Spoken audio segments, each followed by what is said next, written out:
புதுவையில் விலையேற்றம் செய்யப்பட்ட மின்கட்டண உயர்வு எந்தவித மாற்றமும் இன்றி அதே நிர்ணய விலை கட்டணத்தில் அமலுக்கு வருவதாக மின்துறை பொது அறிவிப்பு வெளியிட்டுள்ளது. புதுச்சேரி அரசின் கோரிக்கையை இணை ஒழுங்குமுறை மின்சார ஆணையம் ஏற்றுக்கொள்ளாத சூழ்நிலைகள் கடந்த ஜூன் மாதம் அறிவித்த வீடு தொழிற்சாலைகளுக்கான மின்கட்டண உயர்வு எந்த மாற்றமும் இல்லாமல் அமலுக்கு வருகின்றது. இதற்கான புது அறிவிப்பினை மின்துறையால் வெளியிடப்பட்டுள்ளது. இணை ஒழுங்குமுறை மின்சார ஆணையம் கடந்த ஜூன் மாதம் 12ஆம் தேதி புதுவையில் வீடு வர்த்தக நிறுவனங்களுக்கான கட்டண உயர்வை அறிவித்தது. ஆனால் மின் கட்டண உயர்வை திரும்ப பெற வேண்டுமென அரசியல் கட்சிகள் பொதுமக்கள் எதிர்ப்பு தெரிவித்தனர்.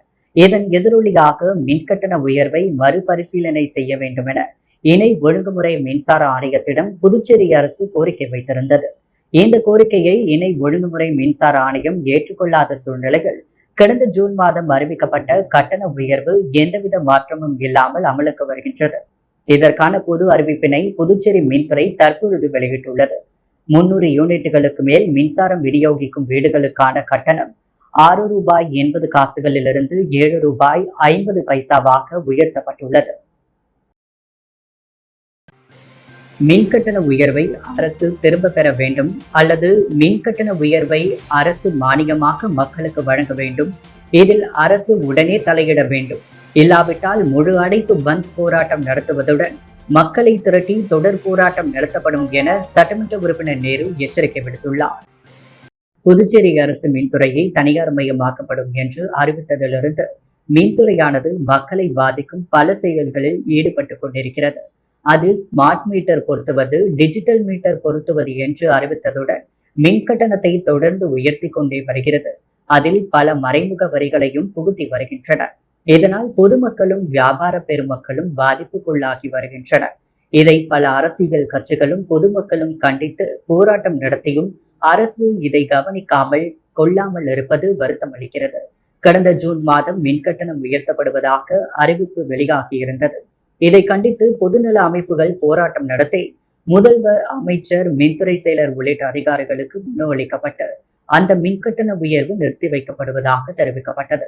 இது சம்பந்தமாக சட்டசபை கூட்டத்தொடரின் பொழுதும் சட்டமன்ற உறுப்பினர்கள் தொடர் மின்கட்டண உயர்வு மற்றும் மின்துறையை தனியார் மயமாக்கல் போன்ற பிரச்சினை பற்றி விவாதித்த பொழுது இது சம்பந்தமாக முதல்வர் மற்றும் அமைச்சர் மக்களை பாதிக்காத வகையில் நடவடிக்கை எடுக்கப்பட்டுள்ளதாக தெரிவித்தனர். அதனால் இன்று மின்கட்டண உயர்வு சம்பந்தமாக அறிவிப்பு வெளியாகியுள்ளது. இந்த நிலையில் இன்று சட்டமன்ற உறுப்பினர் நேரு தலைமையில் பொதுநல அமைப்புகள் மின்துறை தலைமை அலுவலகத்தை முற்றுகையிட்டு போராட்டத்தில் ஈடுபட்டனர். பின்னர் செய்தியாளர்களை சந்தித்த சட்டமன்ற உறுப்பினர் நேரு, இது சட்டமன்ற உறுப்பினர் ஆகிய எங்களையும் பொதுநல அமைப்புகளையும் பொதுமக்களையும் அதிர்ச்சி அடைய வைத்துள்ளது.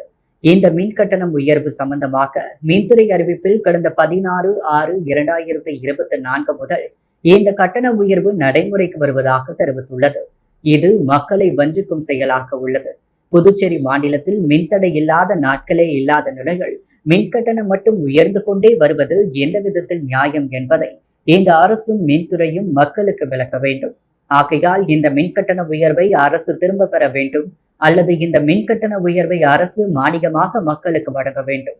இதில் அரசு உடனே தலையிட வேண்டும். இல்லாவிட்டால் முழு அடைப்பு நடத்துவதுடன் மக்களை திரட்டி தொடர் போராட்டம் நடத்தப்படும் என்பதை தெரியப்படுத்திக் கொள்கிறேன் என்றார்.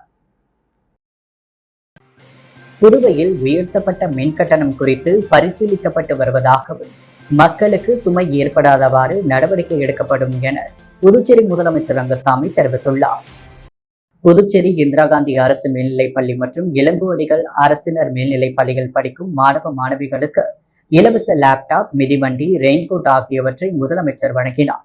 தொடர்ந்து பள்ளியில் மாணவர்களுக்கு வழங்கப்படும் மதிய உணவினை சாப்பிட்டு அதன் தரம் குறித்து பேசி ஆய்வு செய்தார். இதைத் தொடர்ந்து செய்தியாளர்களிடம் பேசிய முதலமைச்சர், மாணவர்களுக்கு வழங்கப்படும் உணவின் தரத்தை உயர்த்த நடவடிக்கை எடுக்கப்படும் எனவும் புதுவையில் உயர்த்தப்பட்ட மின்கட்டண உயர்வு குறித்து பரிசீலனை செய்து வருவதாகவும் மக்களுக்கு அதிக சுமை ஏற்படாதவாறு நடவடிக்கை எடுக்கப்படும் என்றார். மேலும் புதுச்சேரியில் தொழில் முனைவோர் மாநாடு நடத்த நடவடிக்கை எடுக்கப்பட்டு வருவதாகவும் தெரிவித்துள்ளார். புதுச்சேரி என்ஆர் காங்கிரசின் சட்டமன்ற உறுப்பினரும் அரசு கொறடாவுமான ஆறுமுகம் முதலமைச்சரின் தனி செயலாளர் அமுதனிடம் வாக்குவாதத்தில் ஈடுபட்டதால் பரபரப்பு ஏற்பட்டது. இந்திரா நகர் தொகுதி சார்ந்த நலத்திட்டங்கள் அனைத்தையும் தன்னிச்சையாக முடிவு செய்து பயனாளிகளுக்கு கொடுத்து வருகிறார் என குற்றச்சாட்டு இருந்து வரும் நிலையில், தொகுதி சட்டமன்ற உறுப்பினராக தான் இருக்கும் பொழுது நீங்கள் ஏன் நலத்திட்டங்களை கொடுத்து வருகிறீர்கள் என அரசு குருடாவும் சட்டமன்ற உறுப்பினருமான ஏகேடி ஆறுமுகம் முதலமைச்சரின் தனி செயலாளர் அமுதனிடம் வாக்குவாதத்தில் ஈடுபட்டார். ஏற்கனவே 2 மாதத்திற்கு முன்பு காருக்கு பெட்ரோல் நிரப்புவதற்கு அனுமதி தராமல் இழுத்தடித்ததாக புகார் இருந்ததை அடுத்து வாக்குவாதம் ஏற்பட்டது. அதைத் தொடர்ந்து தற்பொழுது 2வது முறையாக வாக்குவாதம் ஏற்பட்டுள்ள நிலையில் சட்டமன்றத்தில் பரபரப்பு நிலவியது.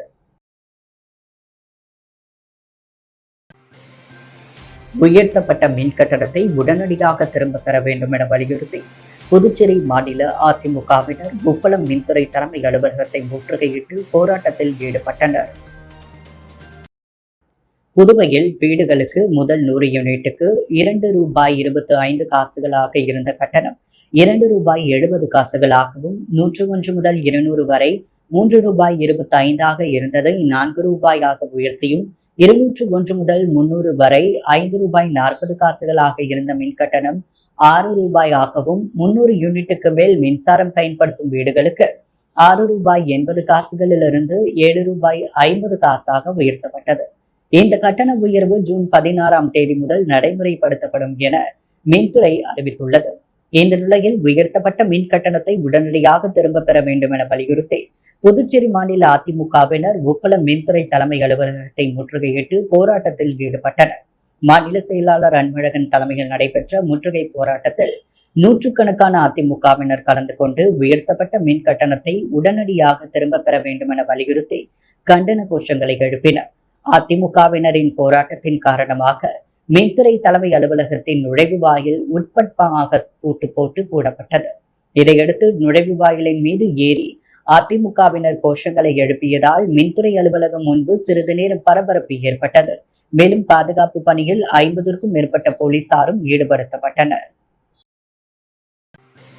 கொம்பாக்கம் அரசு பள்ளி மாணவர்களுக்கு இலவச சைக்கிள், மழை அங்கியை எதிர்க்கட்சித் தலைவர் சிவா வழங்கினார். புதுச்சேரி மாநிலம் வில்லியனூர் தொகுதிக்குட்பட்ட கொம்பாக்கம் அரசு உயர்நிலை பள்ளிகள் பயிலும் மாணவர்களுக்கு இலவச சைக்கிள் மற்றும் ரெயின்கோட் வழங்கும் நிகழ்ச்சி பள்ளி வளாகத்தில் நடைபெற்றது.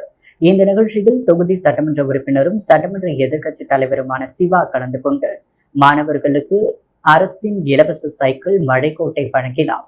இந்த நிகழ்ச்சியில் பள்ளி தலைமை ஆசிரியர் குமார் உட்பட ஆசிரியர்கள் மற்றும் ஊர் முக்கியஸ்தர்கள், திமுக நிர்வாகிகள், தொகுதி செயலாளர் மணிகண்டன், பொதுக்குழு உறுப்பினர் ராமசாமி, ஆதிதிராவிடர் அணி அமைப்பாளர் செல்வநாதன், தொழிலாளர் முன்னேற்ற பேரவை சங்க தலைவர் அங்காளன், ஆதிதிராவிடர் அணி தலைவர் பழனிசாமி, ஆதிதிராவிடர் அணி துணை அமைப்பாளர் காளி, தொகுதி துணை செயலாளர் ஹரிகிருஷ்ணன், மில்ட்ரி முருகன், கலைமணி தயாளன், பவித்ரன், முருகன், ராஜா முகமது, அஞ்சாப்புலி, முத்து, கோந்தண்டம் உள்ளிட்டோர் கலந்து கொண்டனர்.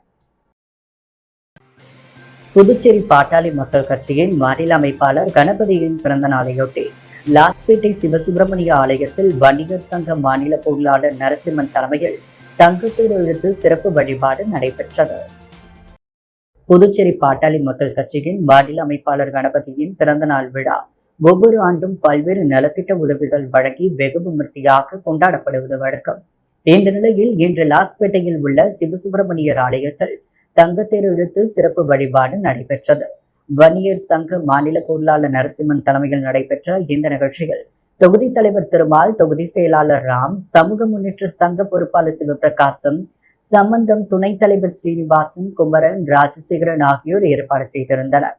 இதில் சிறப்பு அழைப்பாளராக தொழிற்சங்க தலைவர் ஜெயபால், மாநில வன்னியர் சங்க செயலாளர் திருமலை மற்றும் தமிழ்செல்வன், சுப்பிரமணியன், மகளிர் அணி எபேல், துணைத் தலைவர் குமார் மற்றும் பாட்டாளி மக்கள் கட்சியினர், வணிகர் சங்கத்தை சேர்ந்த நிர்வாகிகள் கலந்து கொண்டனர். புதுச்சேரி சாரத்தில் திடீரென டிரான்ஸ்பார்மரில் ஏற்பட்ட தீ விபத்தால் மின்தடை ஏற்பட்டு பொதுமக்கள் அவதியுற்றனர்.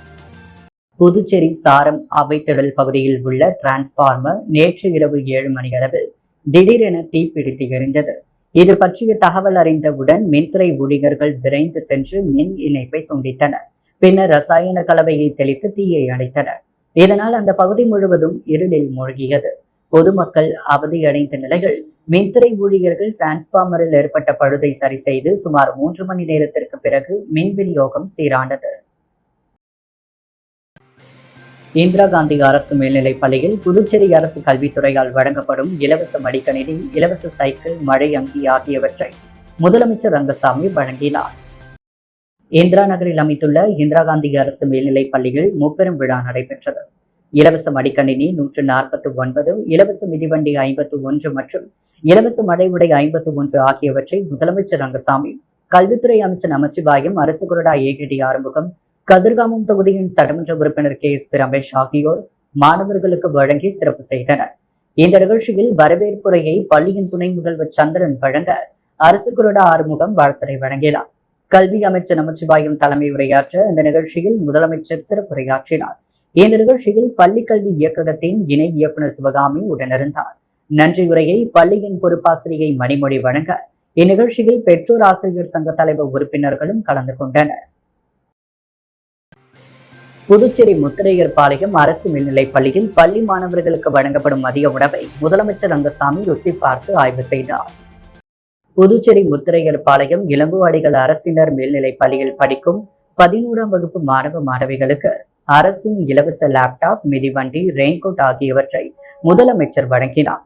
தொடர்ந்து மாணவ மாணவிகளுக்கு வழங்கப்படும் மதிய உணவினை பார்த்து அதை உண்டு ருசித்து ஆய்வு செய்தார்.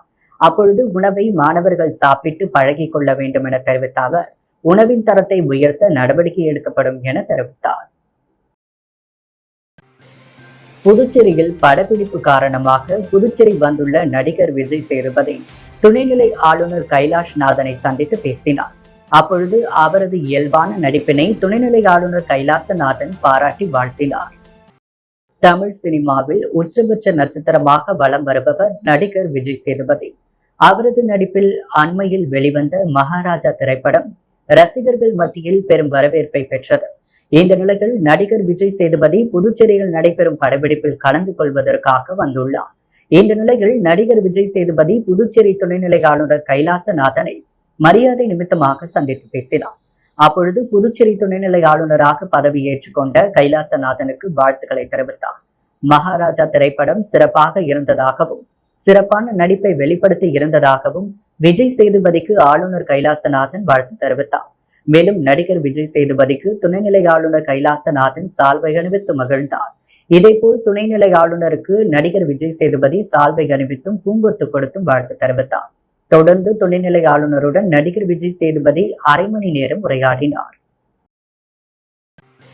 புதுச்சேரி ராஜ்பவன் தொகுதி பாஜக சார்பில் உறுப்பினர் சேர்க்கை மற்றும் பயிற்சி பட்டறை நடைபெற்றது. புதுச்சேரி பாரதிய ஜனதா கட்சியின் ராஜ்பவன் தொகுதி சார்பில் உறுப்பினர் சேர்க்கை முகாம் மற்றும் பயிற்சி பட்டறை அண்ணா சாலையில் உள்ள பாஜக அலுவலகத்தில் நடைபெற்றது. சட்டமன்ற உறுப்பினர் VP ராமலிங்கம் வழிகாட்டுதல் படி நடைபெற்ற இந்த உறுப்பினர் சேர்க்கை மற்றும் பயிற்சி பட்டறையில் நகர மாவட்ட தலைவர் கிருஷ்ணராஜ், நகர மாவட்ட துணைத் தலைவர் ஆனந்த பாஸ்கர் மற்றும் ராஜ்பவன் தொகுதி பாஜக தலைவர் நாகராஜ் மற்றும் கட்சி நிர்வாகிகள் பலர் கலந்து கொண்டனர். இந்த நிகழ்ச்சியில் பூத் வாரியாக உறுப்பினர்களை சேர்ப்பது குறித்து நிர்வாகிகளுக்கு பயிற்சி அளிக்கப்பட்டது. இந்த நிகழ்ச்சியில் ராஜ்பவன் தொகுதியை சேர்ந்த பாஜக நிர்வாகிகள் பலர் கலந்து கொண்டனர். முன்னாள் பிரதமர் ராஜீவ்காந்தியின் பிறந்த நாளையொட்டி ரெயின்போ நகரில் காங்கிரஸ் கட்சி சார்பில் நலத்திட்ட உதவி வழங்கப்பட்டது. முன்னாள் பாரத பிரதமர் ராஜீவ்காந்தி பிறந்த நாளை முன்னிட்டு காமராஜர் நகர் தொகுதி ரெயின்போ நகரில் மாநில காங்கிரஸ் தலைவர் வைத்திலிங்கம் MP தலைமையில் முன்னாள் முதல்வர் நாராயணசாமி, காமராஜர் நகர் தொகுதி பொறுப்பாளர் தேவதாஸ் முன்னிலையில் அயலக அணி தலைவர் டுப்ளஸ் பரமானந்தம் தலைமையில் நலத்திட்ட உதவிகள் வழங்கினார். இந்த நிகழ்ச்சியில் மாநில மகளிர் அணி துணைத் தலைவி ஜெயலட்சுமி, வழக்கறிஞர் பிரிவு தலைமை மருத்துவர் பாண்டி, முத்தியால்பேட்டை தொகுதி பொறுப்பாளர் ஈரம் ராஜேந்திரன், மணவெளி தொகுதி திருமுருகன், இந்திரா நகர் ராஜ்குமார், உருளையன்பேட்டை ஆறுமுகம், புலவர் கோவிந்தராஜ், முரளி, புகழேந்தி, சரவணன், ராமகாந்த், ஹரி, வினோத் மற்றும் காமராஜர் தொகுதி நிர்வாகிகள் கலந்து கொண்டனர்.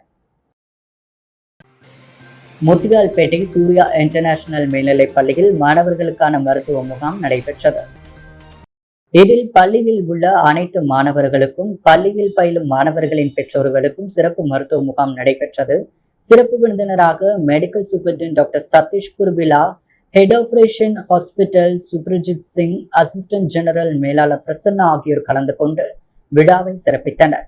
எண்ண முகமே மாணவர்களுக்கு ரத்தம், சுகர், பிபி உள்ளிட்ட மருத்துவ பரிசோதனைகள் செய்யப்பட்டு அவர்களுக்கு ஆலோசனைகள் வழங்கப்பட்டது. இந்த நிகழ்ச்சிக்கான ஒருங்கிணைப்பை சமூக சேவகர்கள் தாமரை செல்வி மற்றும் ரஞ்சித் ஆகியோர் சிறப்பாக செய்திருந்தனர். புதுச்சேரி பாரதிய ஜனதா கட்சியின் நகர மாவட்ட தலைவர் கிருஷ்ணராஜ் மகனின் பிறந்த நாளையொட்டி பல்வேறு நலத்திட்ட உதவிகள் வழங்கப்பட்டது. இந்த நிலையில் நேற்று அவரது பிறந்த நாளையொட்டி புதுச்சேரி ராஜ்பவன் தொகுதிக்குட்பட்ட ஜமீன்தார் கார்டனில் கொண்டாடப்பட்டது. விழாவில் ஏழை எளிய மக்களுக்கு பல்வேறு நலத்திட்ட உதவிகள் வழங்கப்பட்டது. தொடர்ந்து அவருக்கு பாரதிய ஜனதா கட்சியை சேர்ந்த நிர்வாகிகள் வாழ்த்துக்களை தெரிவித்தனர். இந்த நிகழ்ச்சியில் அவரது குடும்பத்தினர் அனைவரும் கலந்து கொண்டு சிறப்பித்தனர். வில்லியனூர் கஸ்தூரிபாய் திருமண மண்டபம் கட்டும் பணியை எதிர்க்கட்சி தலைவர் சட்டமன்ற உறுப்பினர் சிவா துவக்கி வைத்தார். இந்நிகழ்ச்சியில் தொகுதி சட்டமன்ற உறுப்பினரும் சட்டமன்ற எதிர்க்கட்சி தலைவருமான சிவா கலந்து கொண்டு பூமி பூஜை செய்து பணியை துவக்கி வைத்தார். லியனூர் கொம்யூன் பஞ்சாயத்து ஆணையர் ரமேஷ், உதவி பொறியாளர் திருநாவுக்கரசு, இளநிலை பொறியாளர் சத்யநாராயணன், ரங்கமனார் மற்றும் திமுக நிர்வாகிகள், தொகுதி செயலாளர்கள் மணிகண்டன், பொதுக்குழு உறுப்பினர்கள் ராமசாமி, செல்வநாதன், இலக்கிய அணி அமைப்பாளர் சீனு மோகன்தாஸ், ஆதிதிராவிடர் அணி அமைப்பாளர் செல்வநாதன், சிறுபான்மை பிரிவு அமைப்பாளர் ஹாலித், சண்முகம் உட்பட ஏராளமான கட்சி பிரமுகர்கள் கலந்து கொண்டனர். சௌமியா பாராமெடிக்கல் கல்லூரி மற்றும் புரொஃபசர் அச் அகாடமி நிறுவனத்தின் 4ஆம் ஆண்டு துவக்க விழா வெகு விமரிசையாக நடைபெற்றது. சௌமியா பாராமெடிக்கல் கல்லூரி மற்றும் புரொஃபசர் அச் அகாடமியின் 4ஆம் ஆண்டு துவக்க விழாவில் பேராசிரியர் சுந்தர்வெளி வாழ்த்துரை வழங்க கல்லூரி நிறுவனர் முருகானந்தம் மற்றும் அகல்யா முருகானந்தம் தலைமை தாங்கினர். சிறப்பு விருந்தினராக தொழிலதிபர்கள் சக்திவேல், செல்வி மற்றும் SRK கரஸ்பாண்டன்ட் மகேந்திரன், அன்னைக்கண் மருத்துவமனை டாக்டர் சிவந்தி பிரபாகரன், மருத்துவத்தை ஷாப் வாசுதேவன், மருத்துவர் அபிநயா ஆகியோர் பங்கேற்றனர். இதில் ஆசிரியர்கள் மற்றும் மாணவர்கள் ஊக்குவிக்கும் வகையில் கௌரவப்படுத்தி சிறப்புரையாற்றினர். விளையாட்டு போட்டி மற்றும் கலை நிகழ்ச்சியில் பங்கேற்ற மாணவர்களுக்கு பரிசளிக்கப்பட்டது.